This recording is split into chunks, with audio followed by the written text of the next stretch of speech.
Mi nombre es Yolanda Pérez.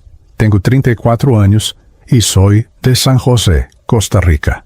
Hoy quiero contarles una historia que durante mucho tiempo pensé que nunca tendría el valor de compartir.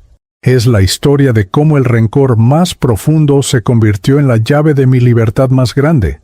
Pero para entender esa transformación, primero deben conocer las heridas que marcaron mi infancia y que me acompañaron como sombras durante más de 2 décadas. Crecí en Barrio México, uno de los sectores más tradicionales de San José, en una casita celeste con portón de hierro que mi bisabuela había comprado con mucho sacrificio allá por los años 50. La casa estaba a solo 3 cuadras de la iglesia del Carmen, y desde mi ventana podía escuchar las campanas que sonaban cada domingo por la mañana, llamando a misa a los vecinos que caminaban por las aceras empedradas con sus mejores ropas. Mi abuela Esperanza, a quien todos llamábamos Doña Esperanza, era una mujer menuda pero de carácter fuerte, con manos arrugadas por los años de lavar ropa ajena y ojos que brillaban con una fe inquebrantable. Ella fue quien prácticamente me crió desde que tengo memoria, porque mi madre, Dolores Pérez, nunca supo cómo ser madre, o quizás simplemente no quiso serlo. Dolores tenía apenas 17 años cuando nací. Era una muchacha bonita, con cabello largo y rizado que le caía sobre los hombros como cascada negra, y ojos verdes que heredé de ella, pero que en mi rostro nunca tuvieron esa misma intensidad. Trabajaba en una fábrica textil en la zona franca de Heredia, tomando el bus todas las madrugadas desde San José, regresando siempre cansada, siempre de mal humor, siempre como si el mundo entero le debiera algo que nunca le habían pagado. Recuerdo que de pequeña intentaba acercarme a ella cuando llegaba del trabajo. Corría hasta la puerta principal cuando escuchaba sus pasos en el portón, esperando quizás un abrazo, una caricia, una sonrisa que me dijera que se alegraba de verme. Pero lo que recibía eran miradas vacías y comentarios cortantes que se clavaban en mi corazón de niña como astillas. «No me molestes ahora, Yolanda. ¿No ves que vengo cansada? Ve donde tu abuela, que yo no tengo tiempo para esto». Los fines de semana, mientras otras niñas del barrio salían con sus madres al Mercado Central o al Parque Nacional, yo me quedaba con Doña Esperanza, ayudándola a tender la ropa en el patio trasero o acompañándola a hacer las compras en la pulpería de Don Roberto, que quedaba en la esquina de nuestra calle. Mi abuela hacía todo lo posible por llenar esos vacíos que mi madre dejaba, pero había algo en la ausencia emocional de Dolores que ningún amor de abuela podía sanar completamente. Cuando cumplí 8 años, ocurrió algo que cambiaría el rumbo de mi vida para siempre. Era un miércoles por la tarde, recuerdo perfectamente porque ese día no había clases en la escuela Buenaventura Corrales donde estudiaba, y yo estaba en el patio jugando con mi muñeca de trapo que Doña Esperanza me había hecho con retazos de tela. Dolores llegó más temprano de lo usual del trabajo, pero en lugar de entrar a la casa como siempre, se quedó parada en la entrada del patio, con una maleta pequeña en la mano y una expresión en el rostro que jamás había visto antes.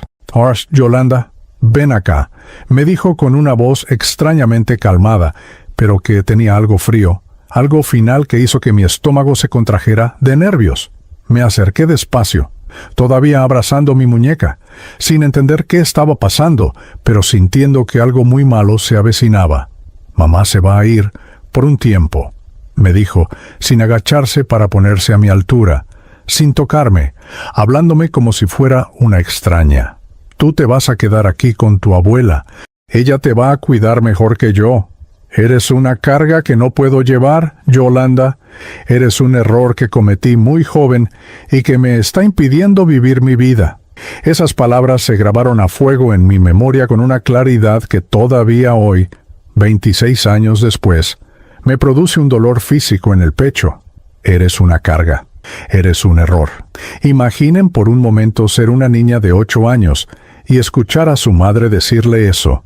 Imaginen la confusión, el dolor, la sensación de que todo su mundo se está desmoronando y que de alguna manera es culpa suya. Doña Esperanza salió corriendo de la cocina cuando escuchó la conversación, con las manos todavía húmedas del plato, que estaba lavando. «Dolores, ¿qué estás diciéndole a esta niña?», gritó con una voz que temblaba entre la indignación y la desesperación. Pero mi madre ya había dado media vuelta y caminaba hacia el portón con su maleta, sin voltear a verme una sola vez más. Esa noche, acostada en la cama que compartía con mi abuela, lloré hasta quedarme sin lágrimas mientras ella me acariciaba el cabello y me susurraba oraciones al oído. «Dios tiene un propósito para tu vida, mi niña», me decía. «Tu mamá está perdida ahora, pero algún día va a entender».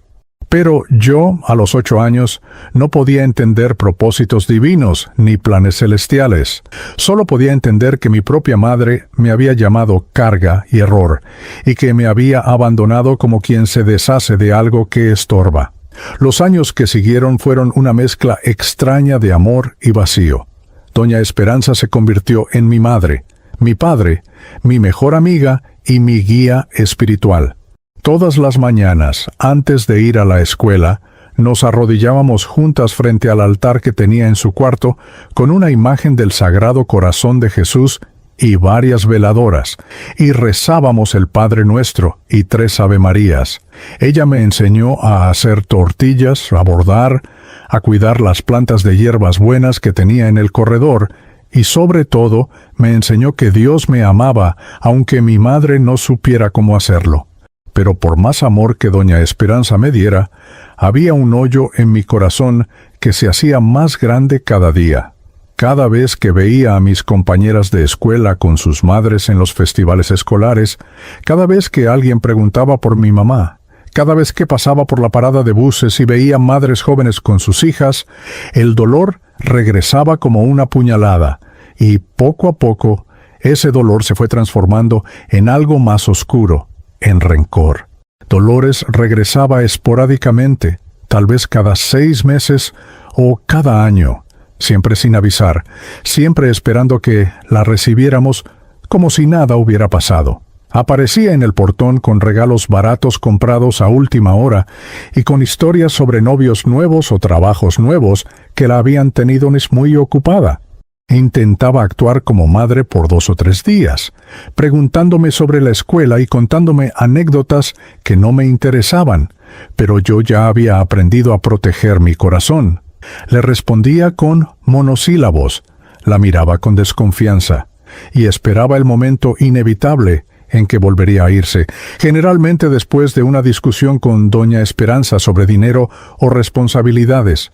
Cuando cumplí 15 años, durante mi fiesta de quinceañera en el patio de la casa decorado con papel crepé rosado y globos blancos, Dolores apareció sin avisar, vestida con un vestido rojo demasiado ajustado y con un novio nuevo que olía a licor.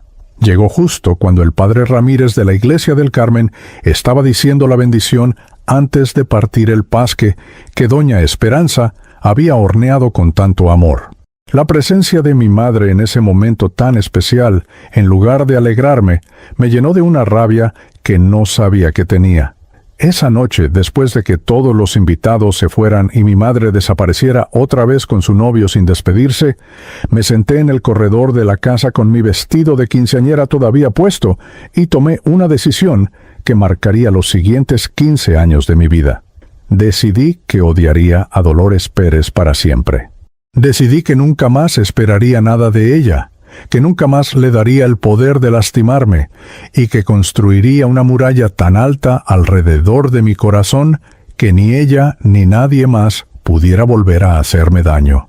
No sabía en ese momento, sentada bajo las estrellas de San José, con lágrimas de quinceañera corriendo por mis mejillas, que esa decisión de protegerme del dolor se convertiría en una prisión que me acompañaría durante 2 décadas.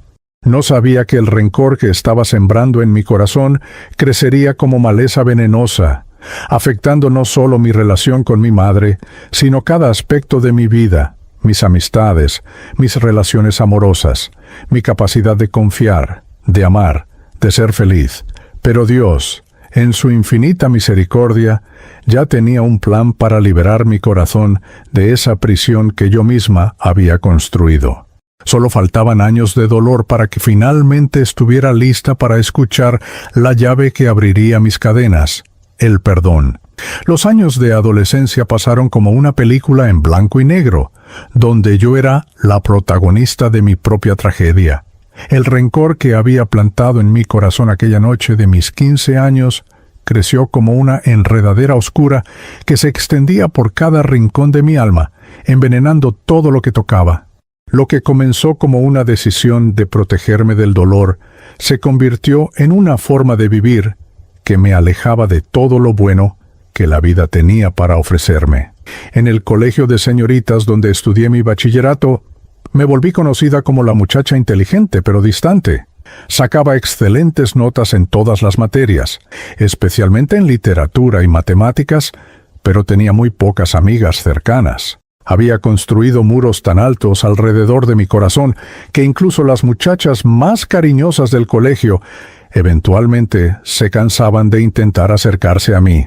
Cuando me invitaban a fiestas de cumpleaños o a salir al centro comercial San Pedro los fines de semana, siempre encontraba excusas para no ir. Tengo que ayudar a mi abuela. Tengo mucha tarea. No me siento bien. Mentía constantemente porque la verdad era demasiado complicada de explicar. Tenía miedo de que me lastimaran como mi madre me había lastimado. Doña Esperanza, con su sabiduría de mujer mayor y su corazón lleno de amor, intentaba hablar conmigo sobre lo que veía en mi comportamiento. Yolanda, mi niña, me decía mientras bordábamos juntas en el corredor por las tardes, tienes que dejar que la gente se acerque a ti. No todos van a lastimarte como lo hizo tu mamá. Pero yo había aprendido una lección muy cruel muy joven. Las personas que más te aman son las que más poder tienen de destruirte. Y yo no estaba dispuesta a darle ese poder a nadie más. Durante mis últimos años de colegio, decidí que estudiaría psicología en la Universidad de Costa Rica.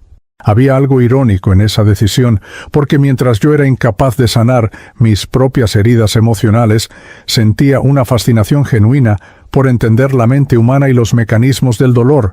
Tal vez, pensaba ingenuamente, si lograba entender científicamente por qué las personas lastiman a otros, podría encontrar una forma de protegerme mejor.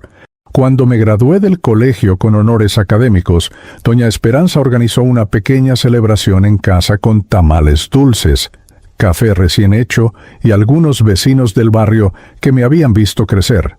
Mi madre, como era predecible, no apareció a pesar de que mi abuela le había mandado razón con varios conocidos.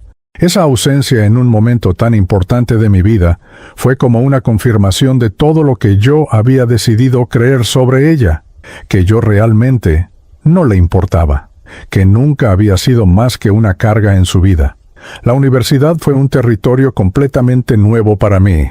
El campus de la USERN en San Pedro era un mundo enorme lleno de estudiantes de todo el país, profesores brillantes y oportunidades que jamás había imaginado.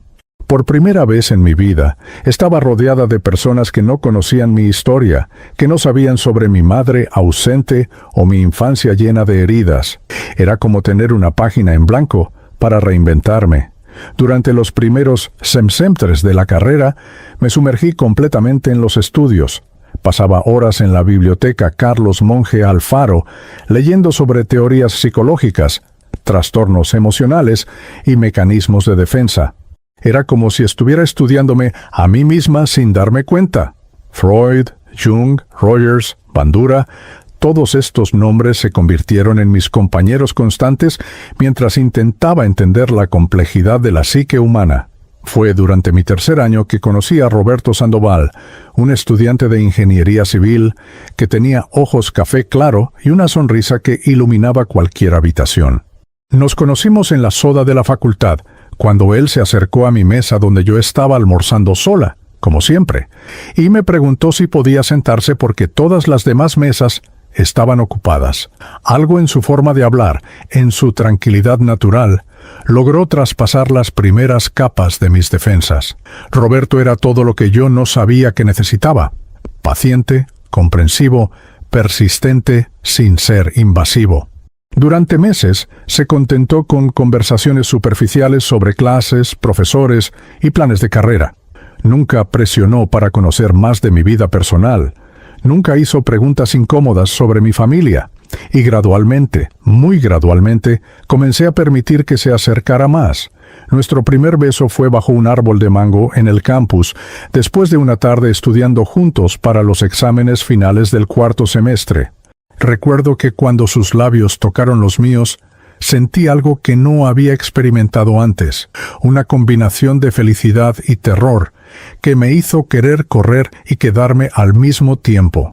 Era como si todas las murallas que había construido durante años temblaran en sus cimientos. Durante los siguientes meses, Roberto y yo construimos una relación que parecía sacada de las novelas románticas que leía a escondidas.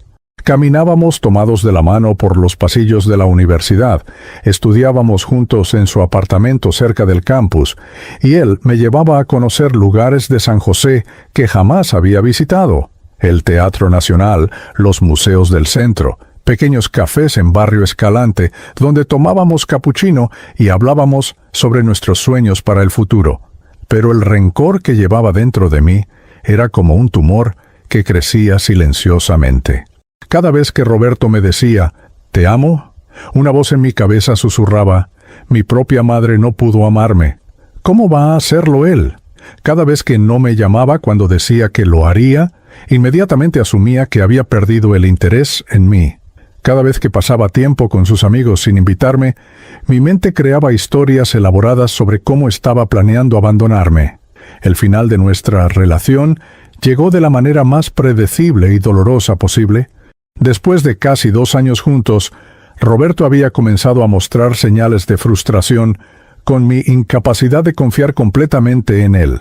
«Yolanda», me dijo una tarde lluviosa mientras caminábamos por el campus, «siento como si estuvieras esperando que te lastime, como si ya hubieras decidido que esta relación va a terminar mal y solo estuvieras esperando la confirmación». Esa conversación se convirtió en una discusión, y esa discusión se convirtió en la gota que derramó el vaso. Cuando Roberto me dijo que necesitaba un tiempo para pensar, mi reacción fue exactamente la que había estado esperando durante meses. «¿Ya sabía que esto iba a pasar?», le grité con lágrimas corriendo por mis mejillas. «Ya sabía que al final me ibas a abandonar como todos lo hacen». Y antes de que pudiera responder, salí corriendo bajo la lluvia, dejándolo parado ahí con una expresión de confusión y dolor que aún me duele recordar. Esa noche, en mi cuarto de la casa de Doña Esperanza, lloré como no había llorado desde que tenía 8 años. Pero mis lágrimas no eran solo por Roberto, eran por la confirmación de algo que había temido toda mi vida: que yo era imposible de amar, que había algo fundamentalmente roto en mí que hacía que las personas importantes en mi vida eventualmente se fueran. Los meses que siguieron fueron los más oscuros de mi vida hasta ese momento. Me sumergí en los estudios con una intensidad obsesiva, como si los libros de psicología pudieran llenar el vacío que sentía en el pecho. Dejé de socializar completamente. Rechacé las invitaciones de los pocos compañeros que aún intentaban incluirme, y comencé a vivir como si fuera una isla en medio de un océano de soledad. Fue durante este periodo que comencé mi trabajo de tesis sobre mecanismos de defensa en adultos con historia de abandono parental. La ironía de estar estudiando académicamente exactamente lo que yo estaba viviendo no se me escapaba, pero de alguna manera me hacía sentir que tenía control sobre mi dolor. Si podía categorizarlo, analizarlo y ponerle nombre científico, tal vez podría manejarlo mejor. Después de graduarme con honores de la universidad, conseguí trabajo como consejera en el Hospital Nacional de Niños en San José. Era un puesto que requería exactamente las habilidades que había desarrollado durante años: la capacidad de mantener distancia emocional mientras ayudaba a otros, de ser empática sin involucrarme demasiado, de ser profesional sin ser personal. Trabajar con niños que habían sufrido traumas diversos me daba una perspectiva diferente sobre mi propia experiencia. Veía niños que habían sobrevivido a abuso, negligencia, abandono y violencia, y que aún tenían la capacidad de sonreír, de confiar, de amar. Había algo en su resistencia que me inspiraba y me partía el corazón al mismo tiempo. Estos niños me mostraban que era posible sanar, pero yo aún no sabía cómo aplicar esa lección a mi propia vida. Los años pasaron en una rutina que se había vuelto cómoda en su previsibilidad. Trabajaba de lunes a viernes en el hospital. Pasaba los fines de semana con doña Esperanza, ayudándola con los quehaceres de la casa. Leía libros de autoayuda que nunca parecían tener las respuestas que buscaba, y ocasionalmente salía con algunas compañeras de trabajo a tomar café o ver una película. Era una vida funcional, pero no era una vida plena. Fue durante uno de estos años grises que recibí la noticia que cambiaría todo. Doña Esperanza había sido diagnosticada con diabetes y problemas del corazón. Ver a la mujer que había sido mi roca, mi refugio, mi ejemplo de fortaleza, comenzar a debilitarse físicamente, me llenó de un pánico que no sabía cómo manejar. Por primera vez en años, me enfrenté con la posibilidad real de perder a la única persona que verdaderamente me había amado de manera incondicional. Una tarde, mientras acompañaba a mi abuela a una cita médica en la clínica católica, nos encontramos con alguien que no había visto en casi 3 años. Mi madre, Dolores, estaba saliendo del edificio médico con un hombre mayor que no conocía, vestida con ropa que se veía cara y con el cabello teñido de un rubio que no le favorecía. Cuando nuestros ojos se encontraron, el mundo pareció detenerse por un momento. «Alce Yolanda», dijo con una sonrisa forzada, como si nos hubiéramos visto la semana pasada. «¿Cómo estás, hija? Te ves muy bien». La palabra «hija» sonó extraña en sus labios, como si estuviera hablando en un idioma que no dominaba completamente. El encuentro duró apenas unos minutos. Intercambiamos cortesías superficiales sobre trabajos y salud. Ella me presentó a su acompañante como mi novio Eduardo, y se despidió con un «tenemos que vernos pronto para conversar mejor», que ambas sabíamos que era una mentira cortés. Esa noche, acostada en mi cama, no podía dejar de pensar en el encuentro. Después de tantos años, ver a mi madre todavía tenía el poder de remover todas las emociones que había trabajado tan duro para mantener enterradas. La rabia, el dolor, la sensación de injusticia, todo regresó como una marea que amenazaba con ahogarme. Fue entonces que tomé una decisión que pensé que me daría paz. Decidí que ya era hora de confrontar a mi madre directamente. Ya no era una niña indefensa, era una mujer adulta, educada, con herramientas psicológicas para manejar la situación. Pensé que si finalmente le decía todo lo que había guardado durante tantos años, podría cerrar ese capítulo de mi vida para siempre. No tenía idea de que estaba a punto de embarcarse en un viaje que me llevaría no a la confrontación que esperaba, sino al encuentro más transformador de mi vida. La decisión de confrontar a mi madre se convirtió en una obsesión que ocupaba cada momento libre de mis días. Durante semanas después de nuestro encuentro casual en la clínica católica, ensayé mentalmente la conversación que tendríamos. Imaginaba cada palabra que le diría, cada pregunta que le haría, cada reproche que había guardado durante más de 2 décadas. Era como si finalmente hubiera encontrado el valor para abrir la caja de Pandora de mi dolor, sin darme cuenta de que no estaba preparada para lo que podría salir de ahí. Fue mi compañera de trabajo, Carmen Elena Vázquez, quien sin saberlo cambió el rumbo de toda esta historia. Elena Vázquez era una mujer de unos 40 años, madre de 3 hijos, que trabajaba como enfermera en el área de pediatría del hospital. Tenía una de esas personalidades que iluminan cualquier habitación, siempre con una sonrisa genuina, siempre lista para escuchar, siempre hablando sobre su familia y su iglesia, con un entusiasmo que al principio me parecía un poco exagerado. Durante los meses que habíamos trabajado juntas, Elena Vázquez había intentado varias veces invitarme a actividades fuera del hospital. «Yolanda, ¿por qué no vienes conmigo y mis hijos al parque este domingo?», me preguntaba. «Oh, Gia, hay una obra de teatro en mi iglesia este sábado. Te van a encantar». Yo siempre encontraba excusas educadas para declinar, manteniendo esa distancia profesional que había perfeccionado durante años. Pero ese viernes por la tarde, cuando terminamos nuestro turno y caminábamos juntas hacia la parada de autobuses en Paseo Colón, Elena Vázquez notó algo diferente en mi estado de ánimo.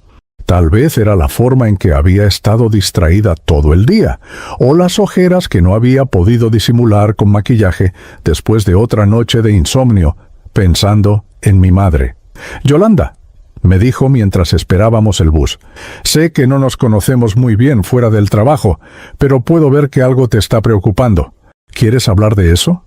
Había algo en su tono, en la sinceridad de su preocupación, que hizo que todas mis defensas usuales se tambalearan por un momento. Y por primera vez en años le conté a alguien sobre mi madre. No todo, pero lo suficiente. El abandono, las palabras hirientes, el rencor que había cargado durante tantos años. Elena Vázquez escuchó sin interrumpir, sin juzgar, sin ofrecer consejos fáciles.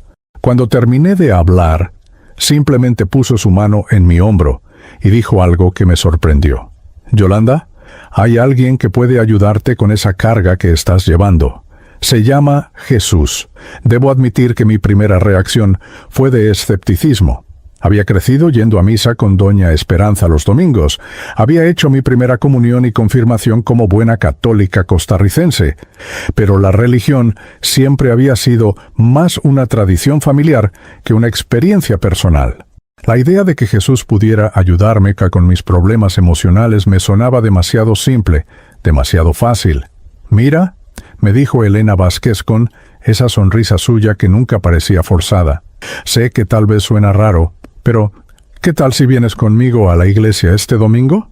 No para que te conviertas en monja ni nada así, solo para que escuches algo diferente.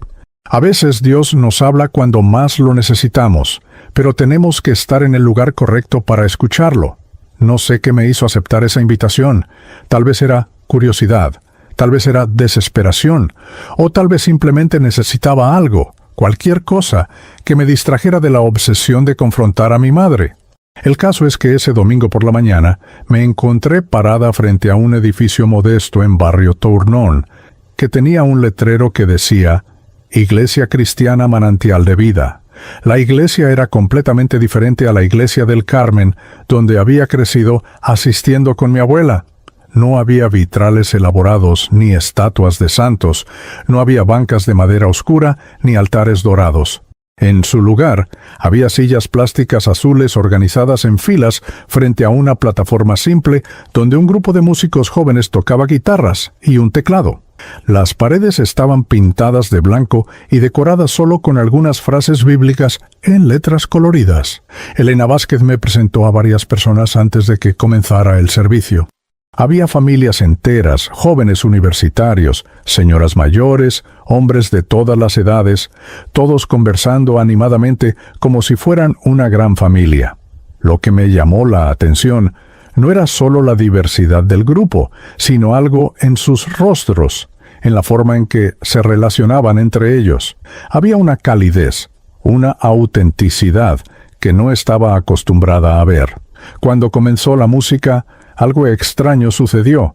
Las canciones no eran los himnos tradicionales que conocía de la Iglesia Católica. Eran melodías modernas con letras que hablaban directamente al corazón. «Jehová es mi pastor, nada me faltará». En momentos así, levanto mi voz, levanto mi canto a Cristo. La gente cantaba con los ojos cerrados, algunos con las manos levantadas, todos como si estuvieran teniendo una conversación personal con alguien que realmente conocían. Yo me quedé ahí parada, sintiéndome un poco fuera de lugar, pero al mismo tiempo extrañamente conmovida. Había algo en esa atmósfera, en esa expresión genuina de fe que tocaba una parte de mí que había estado dormida durante años. Era como si hubiera entrado a un lugar donde la gente realmente creía que Dios los escuchaba, los amaba, los conocía personalmente. Pero fue cuando Pastor Lorenzo Madero subió a la plataforma que todo cambió para mí. Era un hombre de unos 50 años, de estatura mediana, con cabello canoso y una presencia que transmitía tanto autoridad como compasión. No usaba ropas elegantes ni hablaba con voz impostada como algunos predicadores que había visto en televisión. Se veía como cualquier papá de familia del barrio, pero cuando comenzó a hablar, era evidente que tenía algo que decir. «Buenos días, familia», comenzó con una sonrisa cálida. Hoy vamos a hablar sobre algo que todos necesitamos, pero que muy pocos sabemos cómo dar: el perdón. En el momento en que dijo esa palabra, sentí como si hubiera sido golpeada por un rayo. De todas las iglesias del mundo, de todos los temas posibles, había terminado en un lugar donde iban a hablar exactamente sobre lo que más me costaba hacer. Pastor Lorenzo abrió su Biblia y comenzó a leer: «Son bondadosos y compasivos unos con otros, y perdónense mutuamente, así como Dios los perdonó a ustedes en Cristo». Luego cerró el libro y nos miró directamente, como si pudiera ver dentro del corazón de cada persona en esa sala. «Hermanos», dijo con una voz que parecía llegar directamente a mi alma, «el perdón no es un sentimiento, el perdón es una decisión. Es la decisión de liberar a la persona que nos lastimó, no porque se lo merezcan, sino porque nosotros merecemos ser libres del veneno del rencor que nos está matando por dentro». Cada palabra que decía resonaba en mi pecho como campanas. Era como si estuviera describiendo exactamente lo que yo había estado viviendo durante más de 20 años, como si hubiera estado observando mi vida desde afuera y ahora me estuviera contando lo que había visto. «Muchos de ustedes están cargando heridas que no fueron culpa suya», continuó. «Padres que los abandonaron, madres que no supieron amarlos, personas que los traicionaron cuando más confiaban en ellas. Y tienen todo el derecho de estar dolidos, tienen todo el derecho de estar enojados. Pero déjenme decirles algo. El rencor es como tomar veneno esperando que la otra persona se muera. Al final, los únicos que se están envenenando son ustedes». Sentí lágrimas comenzando a formarse en mis ojos. Era la primera vez en años que alguien hablaba sobre mi experiencia con tanta precisión, con tanta comprensión. No me estaba diciendo que debía olvidar lo que había pasado o que debía fingir que no había dolido. Me estaba explicando que había una diferencia entre reconocer el dolor y permitir que ese dolor controlara mi vida. «El perdón», dijo Pastor Lorenzo, mirando directamente hacia donde yo estaba sentada, «no es justificar lo que la otra persona hizo. No es decir que estuvo bien lastimarte. No es volver a confiar ciegamente en quien te traicionó. El perdón es decir, lo que me hiciste estuvo mal. Me dolió profundamente, pero yo escojo no permitir que eso me defina. Escojo entregar este dolor a Dios y permitir que Él sane mi corazón». Luego dijo algo que se clavó en mi corazón como una flecha certera: «Perdona como Cristo te perdonó». Explicó cómo Jesús había muerto en la cruz, no porque nosotros lo mereciéramos, sino porque Dios nos amaba a pesar de nuestros errores, nuestros pecados, nuestras fallas. Y si Él pudo perdonar todo eso, nosotros también podíamos aprender a perdonar a quienes nos habían lastimado. Algunos de ustedes van a salir de aquí hoy y van a pensar: «Pastor, usted no sabe lo que me hicieron. Usted no entiende qué tan profundo es mi dolor», dijo con una sonrisa triste.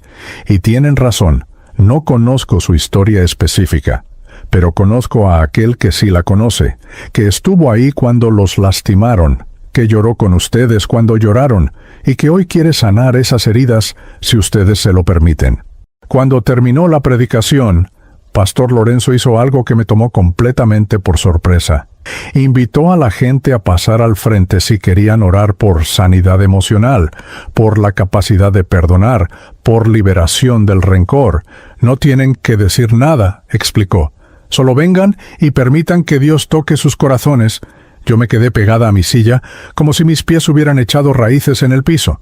Una parte de mí quería correr hacia adelante, pero otra parte tenía tanto miedo de lo que podría pasar si realmente me abría a esta experiencia. Carmen Elena, que estaba sentada a mi lado, me tomó la mano suavemente y me susurró: «No tienes que hacer nada que no quieras, pero si sientes que Dios te está hablando, no tengas miedo de escucharlo». Vi a varias personas caminar hacia el frente, una señora mayor llorando silenciosamente, un joven que parecía estar cargando el peso del mundo en sus hombros, una pareja tomada de la mano. Pastor Lorenzo y otros líderes de la iglesia oraban con cada persona, poniendo sus manos en sus hombros, susurrando palabras de bendición y sanidad. Finalmente, cuando ya casi todos habían regresado a sus asientos, sentí algo que no puedo describir de otra manera que como un impulso suave, pero firme. Era como si alguien me estuviera empujando gentilmente hacia adelante, pero desde adentro. Me puse de pie sin pensarlo demasiado y caminé hacia la plataforma con las piernas temblando. Pastor Lorenzo me recibió con una sonrisa paternal. «¿Cómo te llamas, hija?», me preguntó suavemente. «Yolanda», respondí con una voz que sonaba extraña incluso para mí. «Yolanda, ¿hay algo específico por lo que quieres que oremos?». Le conté brevemente sobre mi madre, sobre el abandono, sobre el rencor que había cargado durante tantos años. Él asintió con comprensión y puso su mano en mi hombro. «Padre Celestial», comenzó a orar. «Aquí está tu hija Yolanda, que ha cargado un dolor muy pesado durante demasiado tiempo. Te pedimos que toques su corazón, que sanes esas heridas profundas y que le des la gracia y la fortaleza para perdonar como tú la has perdonado. Libérala del rencor que la ha tenido prisionera y muéstrale el amor perfecto que solo tú puedes dar». Mientras oraba, sentí algo extraño sucediendo en mi pecho. Era como si hubiera una batalla ocurriendo en mi interior, entre el dolor que había sido mi compañero constante durante tantos años y algo nuevo, algo parecido a la esperanza que estaba tratando de nacer. No fue una experiencia dramática con luces brillantes o voces del cielo. Fue algo mucho más sutil pero igual de poderoso, una sensación de que tal vez, solo tal vez, había otra forma de vivir. Cuando regresé a mi asiento, Elena Vázquez me abrazó sin decir nada. El resto del servicio pasó como en una nebulosa. Había algo diferente en la forma en que me sentía, como si hubiera dejado una parte de mi equipaje emocional en esa plataforma. Esa noche, acostada en mi cama, no podía dejar de pensar en las palabras del pastor Lorenzo: «Perdona como Cristo te perdonó». Por primera vez en más de 20 años, comencé a considerar la posibilidad de que el perdón no fuera una traición a mi dolor, sino la llave de mi libertad. Pero sabía que el camino hacia esa libertad no sería fácil. Las heridas de toda una vida no se sanan en una sola mañana de domingo. Lo que había experimentado en esa iglesia era solo el comienzo de un proceso que me llevaría a la decisión más difícil y más liberadora de mi vida. Las semanas que siguieron a mi primera visita a la iglesia Manantial de Vida fueron las más confusas e intensas de mi vida. Era como si hubiera abierto una puerta en mi corazón que había estado cerrada durante décadas y ahora no sabía cómo procesar todo lo que estaba saliendo de ahí. Las palabras del pastor Lorenzo Madero resonaban constantemente en mi mente. «Perdona como Cristo te perdonó». Pero entre escuchar esas palabras y realmente ponerlas en práctica, había un abismo que me parecía imposible de cruzar. Durante el día, en mi trabajo en el Hospital Nacional de Niños, intentaba mantener mi rutina normal. Atendía a mis pequeños pacientes, escribía reportes, participaba en reuniones del equipo médico, pero había una distracción constante en mi mente. Era como si hubiera dos conversaciones ocurriendo simultáneamente en mi cabeza. Una era la conversación profesional y práctica del día a día, y la otra era un diálogo interno sobre perdón, rencor y la posibilidad de que mi vida pudiera ser diferente. Carmen Elena, con su sensibilidad natural, notó el cambio en mi comportamiento, pero fue lo suficientemente sabia para no presionarme con preguntas. Simplemente me acompañaba en silencio cuando necesitaba estar callada, y me escuchaba sin juzgar cuando necesitaba hablar. «El Espíritu Santo está trabajando en tu corazón», me dijo una tarde mientras tomábamos café en la cafetería del hospital. «No trates de apurarlo. Dios tiene su tiempo perfecto para todo». Decidí volver a la iglesia el domingo siguiente, y el siguiente, y el siguiente. Cada vez que Pastor Lorenzo predicaba, parecía estar hablando directamente a mi situación. Un domingo habló sobre cómo el rencor es como una cárcel donde nosotros somos tanto el prisionero como el carcelero. Otro domingo enseñó sobre cómo Jesús perdonó incluso a quienes lo crucificaron, diciendo: «Padre, perdónalos porque no saben lo que hacen». Cada mensaje era como una pieza de un rompecabezas que lentamente comenzaba a formar una imagen que nunca había visto antes. Pero fue durante una de esas noches de insomnio, aproximadamente un mes después de mi primera visita a la iglesia, que todo llegó a un punto de crisis. Era una madrugada de miércoles, alrededor de las 3 de la mañana, y yo estaba despierta en mi apartamento en Barrio Escalante, donde me había mudado después de graduarme de la universidad. Había alquilado un pequeño apartamento en el segundo piso de una casa antigua, con un balcón que daba hacia las montañas que rodean San José. Esa noche había estado dando vueltas en la cama durante horas, con la mente corriendo entre recuerdos dolorosos y las enseñanzas que había estado escuchando en la iglesia. Era como si estuviera en medio de una tormenta emocional perfecta. Por un lado, el rencor de toda una vida que se negaba a soltarme, y por el otro, esta nueva comprensión de que tal vez había una forma diferente de vivir. Me levanté de la cama y salí al balcón, esperando que el aire fresco de la madrugada me ayudara a calmar mis pensamientos. San José se extendía ante mí con sus luces dispersas, algunas ventanas iluminadas donde otras personas probablemente también estaban experimentando sus propias noches del alma. Había algo reconfortante en saber que no era la única persona despierta en la ciudad a esa hora, lidiando con pensamientos que no la dejaban dormir. Mientras estaba ahí parada, envuelta en mi bata y con los pies descalzos en el piso frío del balcón, comencé a pensar en todas las formas en que el rencor hacia mi madre había afectado mi vida. No era solo la relación con ella la que estaba rota.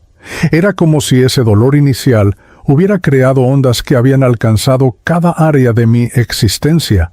Pensé en Roberto, el novio que había perdido en la universidad, no porque él hubiera hecho algo malo, sino porque yo había sido incapaz de confiar en su amor. Pensé en todas las amistades superficiales que había mantenido durante años, manteniéndome siempre a una distancia segura para no arriesgarme a ser lastimada. Pensé en las oportunidades profesionales que había rechazado porque requerían trabajar más estrechamente con otros, exponerme a la posibilidad de crítica o rechazo. Fue en ese momento, parada en mi balcón en la oscuridad de la madrugada, que realmente entendí lo que Pastor Lorenzo había querido decir cuando habló sobre el veneno del rencor. No era solo que estuviera enojada con mi madre, era que había construido toda mi vida alrededor de protegerme de ser lastimada otra vez, y en el proceso me había protegido también de ser amada, de ser feliz, de ser libre. Dios, susurré hacia el cielo estrellado, sintiéndome un poco tonta por estar hablando sola en un balcón a las 3 de la mañana. Si realmente estás ahí, si realmente te importa lo que me pasa, necesito tu ayuda. No sé cómo hacer esto sola. Lo que sucedió después es difícil de explicar a alguien que nunca ha experimentado algo así. No fue una voz audible ni una visión dramática. Fue más como una presencia, una sensación de que no estaba sola en ese balcón, de que alguien me estaba escuchando, de que mis palabras no se estaban perdiendo en el vacío de la noche. Regresé a mi sala y me senté en el sofá, sintiendo una extraña urgencia de hacer algo que nunca había hecho antes. Orar de verdad. No las oraciones mecánicas que había aprendido de niña, sino una conversación real y honesta con Dios. Había un crucifijo pequeño que doña Esperanza me había dado cuando me mudé al apartamento, colgado en la pared junto a la ventana. Me arrodillé frente a él, no porque pensara que el objeto en sí tenía poder, sino porque necesitaba algo tangible hacia lo cual dirigir mis pensamientos. Jesús, comencé. Inmediatamente las lágrimas comenzaron a correr por mis mejillas. Pastor Lorenzo dice que tú entiendes el dolor porque también fuiste lastimado por las personas que amabas. Dice que tú puedes ayudarme a perdonar porque tú ya me has perdonado a mí. No entiendo completamente cómo funciona esto, pero estoy cansada de cargar este peso. Estoy cansada de estar enojada. Estoy cansada de tener miedo de amar y ser amada. Las palabras salían de mi boca como si hubieran estado esperando años para ser pronunciadas. Le conté a Jesús sobre la niña de 8 años que había sido abandonada, sobre las palabras crueles que aún resonaban en su cabeza después de tantos años, sobre todas las formas en que había tratado de protegerse y había terminado construyendo una prisión. No sé cómo perdonar a mi madre. ¿Lloré? Porque una parte de mí siente que si la perdono, estoy diciendo que lo que ella hizo estuvo bien, y no estuvo bien. Me dolió mucho, y ese dolor cambió toda mi vida.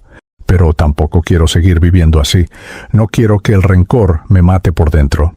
Fue entonces que recordé algo específico que Pastor Lorenzo había dicho unas semanas antes. El perdón no es un sentimiento, es una decisión. No tienes que sentirte diferente para tomar la decisión de perdonar. Los sentimientos van a seguir después. En ese momento, arrodillada en mi sala en la madrugada, tomé la decisión más difícil de mi vida.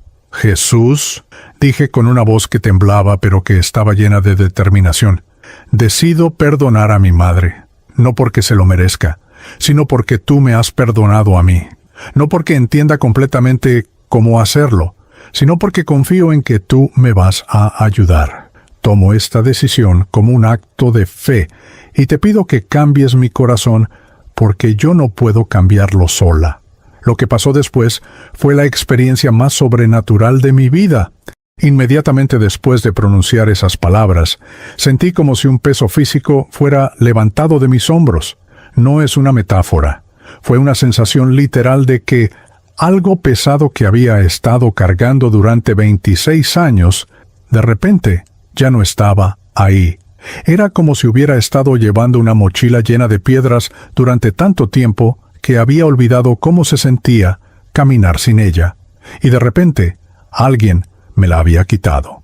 Al mismo tiempo, una paz que nunca había experimentado comenzó a llenar mi pecho.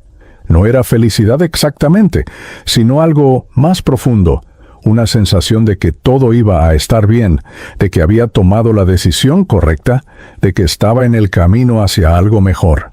Era como si hubiera estado viviendo en una habitación oscura durante años, y de repente alguien hubiera abierto las cortinas, dejando entrar la luz del sol. Me quedé arrodillada ahí durante lo que se sintió como horas, simplemente experimentando esta nueva sensación de libertad. Por primera vez en décadas, cuando pensé en mi madre, no sentí esa punzada familiar de dolor y rabia. No es que de repente sintiera amor cálido hacia ella, pero la ira ardiente que había sido mi compañera constante se había transformado en algo más parecido a la tristeza.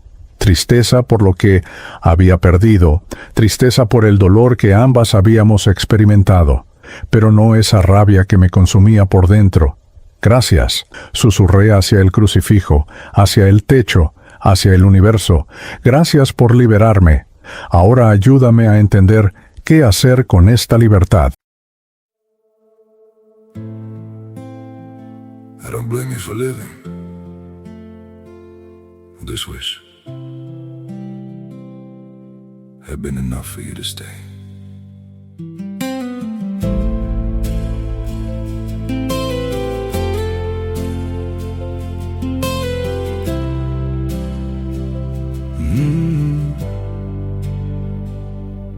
I saw it coming in the way you changed, in the silence between your words. Every I'm fine felt heavier than truth, like something breaking unheard.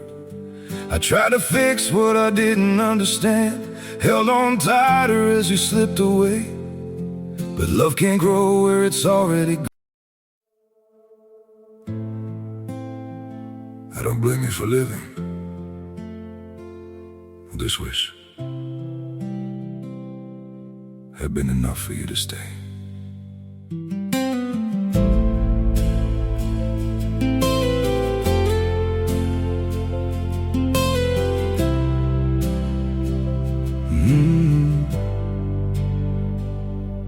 I saw it coming in the way you changed, in the silence between your words.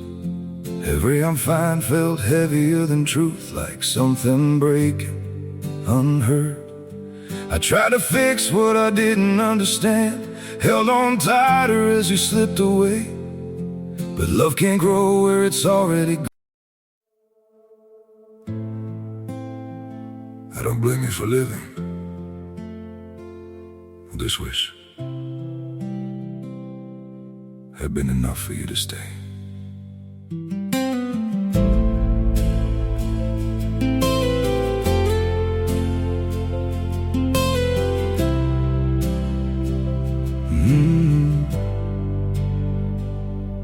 I saw it coming in the way you changed, in the silence between your words. Every I'm fine felt heavier than truth, like something breaking unheard. I tried to fix what I didn't understand, held on tighter as you slipped away, but love can't grow where it's already gone. Cuando finalmente me fui a dormir, alrededor de las 5 de la mañana, dormí más profundamente de lo que había dormido en años. No tuve pesadillas sobre abandono o confrontaciones con mi madre. En su lugar, soñé que estaba caminando por un campo verde bajo un cielo azul claro, sin cargar nada en las manos, sintiendo una ligereza que no recordaba haber experimentado desde que era una niña muy pequeña. Desperté con una sensación de asombro de que lo que había experimentado la noche anterior realmente había sucedido. La paz seguía ahí. La sensación de libertad seguía ahí. Era como si hubiera despertado en un mundo diferente. Aunque mi apartamento se veía exactamente igual que siempre, esa mañana, cuando llegué al trabajo, Elena Vázquez inmediatamente notó algo diferente en mí. «Yolanda», me dijo con ojos grandes, «¿qué te pasó? ¿Te ves diferente?» Le conté sobre mi experiencia de la noche anterior, sobre la decisión que había tomado, sobre la sensación sobrenatural de que un peso había sido levantado de mi vida. Ella me abrazó con lágrimas en los ojos. Eso es lo que pasa cuando realmente entregamos nuestro dolor a Jesús, me dijo. Él lo toma de nosotros y nos da su paz a cambio. Pero Yolanda, esto es solo el comienzo. Ahora tienes que aprender a vivir en esta nueva libertad. Tenía razón.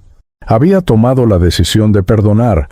Había experimentado de manera sobrenatural la liberación del rencor.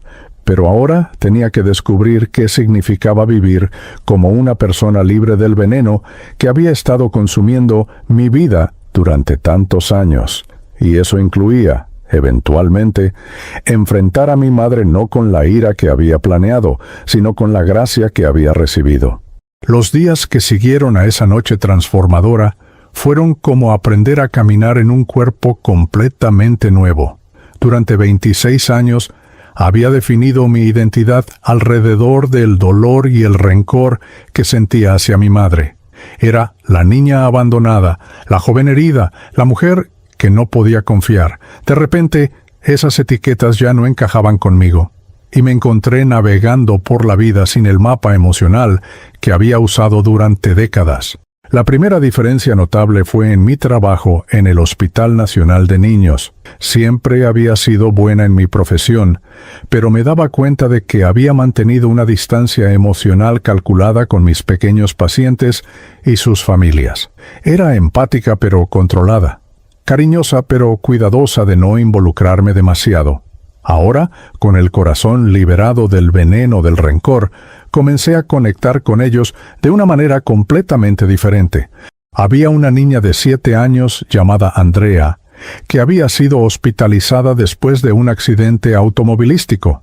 Sus padres estaban devastados, llenos de culpa y miedo, y ella estaba aterrorizada y confundida. Antes de mi experiencia de perdón, habría manejado el caso de manera profesional y competente, pero manteniendo mi corazón protegido. Ahora me encontré sentándome en el borde de su cama, tomando su manita entre las mías y contándole historias sobre princesas valientes que superaban grandes obstáculos. «Señorita Yolanda», me dijo una tarde con sus grandes ojos café, fijos en los míos, «¿por qué usted es diferente a los otros doctores?» Su pregunta me tomó por sorpresa. «¿Diferente cómo, mi amor?», le pregunté. «Los otros doctores son buenos», respondió con la honestidad brutal de los niños, «pero usted me mira como si realmente me viera, como si yo le importara de verdad. Sus palabras me llegaron al alma porque me hicieron dar cuenta de que el perdón no solo me había liberado del rencor, sino que había abierto mi capacidad de amar auténticamente. Durante años había tenido tanto miedo de ser lastimada que había construido muros no solo para protegerme del dolor, sino también para protegerme del amor. Ahora esos muros estaban derribándose, y por primera vez en mi vida adulta podía sentir amor sin miedo. Elena Vázquez había notado el cambio inmediatamente. Es como si Jesús hubiera encendido una luz dentro de ti, me dijo durante uno de nuestros almuerzos en la cafetería del hospital. Oh, siempre fuiste una buena persona, Yolanda, pero ahora hay algo diferente. Hay gozo en tus ojos. Tenía razón. No era felicidad temporal o euforia emocional. Era algo más profundo y constante que Pastor Lorenzo llamaba el gozo del Señor. Continué asistiendo a la iglesia Manantial de Vida todos los domingos, pero ahora mi experiencia allí era completamente diferente. Antes había ido como alguien desesperada, buscando respuestas. Ahora iba como alguien que había encontrado una fuente de vida y quería seguir bebiendo de ella. Me uní a un grupo de estudio bíblico los miércoles por la noche, donde conocí a otras personas que habían experimentado transformaciones similares en sus vidas. Fue en uno de estos estudios bíblicos que conocí a María Fernanda, una mujer de unos 40 años que había pasado por un divorcio doloroso y había luchado con el perdón hacia su ex esposo. El perdón, me dijo una noche mientras tomábamos café después del estudio, no significa que tienes que volver a confiar en la persona que te lastimó. Significa que entregas el derecho de venganza a Dios y decides no permitir que su ofensa te defina. Esas palabras fueron cruciales para mí porque me ayudaron a entender que perdonar a mi madre no significaba que tenía que fingir que lo que había hecho estaba bien o que tenía que exponerme a ser lastimada otra vez. Significaba que había escogido liberar el rencor y permitir que Dios fuera el juez de sus acciones. Aproximadamente 2 meses después de mi noche de transformación, recibí una llamada que pondría a prueba mi nueva libertad. Era mi tía Rosa, hermana menor de mi madre, llamando desde Punta Arenas, donde vivía. «Yolanda», me dijo con voz preocupada, «tu mamá está muy enferma, está en el hospital aquí en Punta Arenas y los doctores dicen que tiene problemas graves del hígado. Ella preguntó por ti». Mi primera reacción fue una mezcla de emociones complejas. Parte de mí sintió una punzada de dolor al escuchar que mi madre estaba enferma, pero también había una parte que se preguntaba por qué debería importarme después de todos estos años de abandono.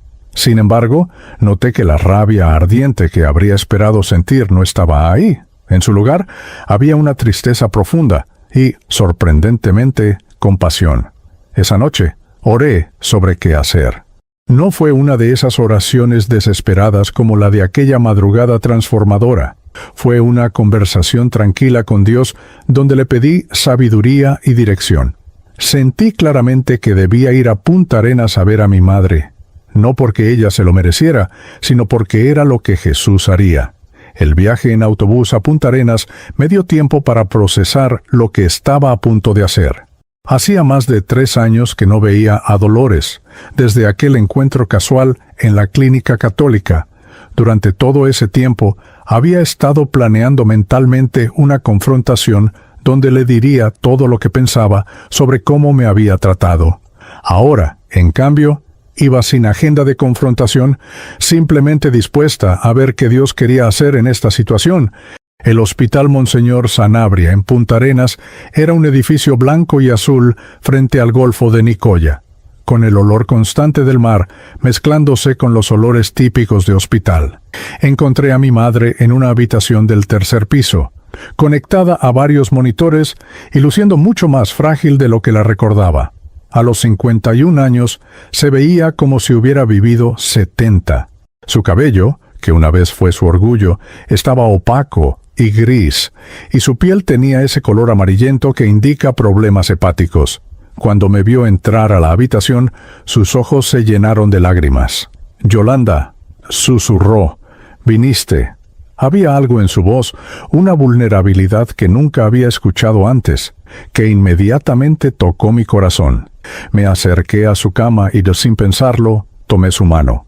Era la primera vez que la tocaba en décadas. «Hola, mamá», le dije simplemente. Esas dos palabras llevaban el peso de años de dolor, pero también la gracia del perdón que había recibido. Nos quedamos así por varios minutos, simplemente mirándonos, como si estuviéramos viendo a una extraña que de alguna manera nos resultaba familiar.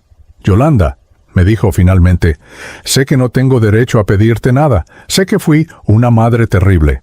Sé que te lastimé de maneras que probablemente nunca voy a entender completamente. Pero necesito que sepas que no pasó un solo día en todos estos años sin que pensara en ti, sin que me arrepintiera de las decisiones que tomé». Sus palabras me sorprendieron. Durante todos estos años había asumido que mi madre simplemente no pensaba en mí, que había seguido con su vida sin mirar atrás. Escucharla admitir su error y expresar arrepentimiento fue algo que nunca había esperado. «Tenía 17 años cuando naciste», continuó con lágrimas corriendo por sus mejillas. «Era una niña criando a otra niña y no tenía idea de lo que estaba haciendo. Pensé que estarías mejor con tu abuela, que ella podría darte lo que yo no sabía cómo dar, pero sé que eso no justifica las cosas crueles que te dije. Sé que eso no justifica haberte abandonado. Por primera vez en mi vida, pude ver a mi madre no como el monstruo que había construido en mi mente, sino como una joven asustada que había tomado decisiones terribles desde su propio dolor y confusión. Eso no excusaba lo que había hecho, pero me ayudó a entenderla como un ser humano quebrado que necesitaba gracia, igual que yo. «Mamá», le dije, sorprendiéndome a mí misma con la ternura en mi voz, «yo te perdono». Cuando pronuncié esas palabras, ambas comenzamos a llorar, pero no eran lágrimas de dolor, eran lágrimas de liberación, de restauración, de algo que había estado roto durante décadas finalmente comenzando a sanar. Pasé los siguientes 3 días en Punta Arenas, visitándola en el hospital todos los días.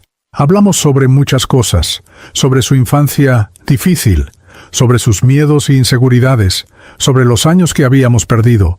No fue una reconciliación perfecta e instantánea. Había demasiado dolor y demasiados años perdidos para eso.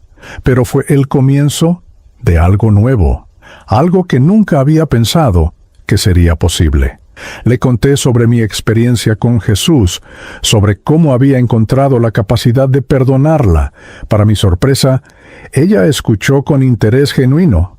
«Tal vez», me dijo la última noche, antes de que regresara a San José, «tal vez Dios puede perdonar incluso a alguien como yo». Cuando regresé a San José, era una persona completamente diferente de la que había salido.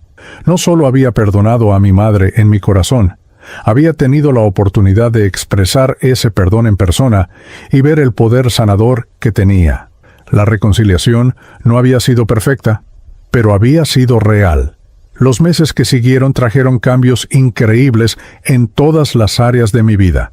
En el trabajo, fui promovida a supervisora del Departamento de Psicología Infantil.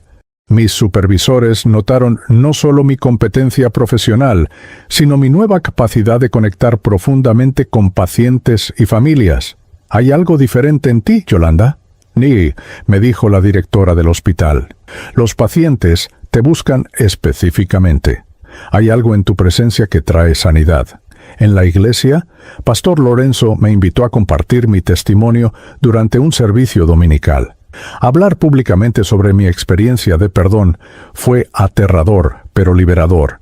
Después del servicio, varias personas se acercaron a contarme sobre sus propias luchas con el rencor y el perdón, y me pidieron que orara con ellas.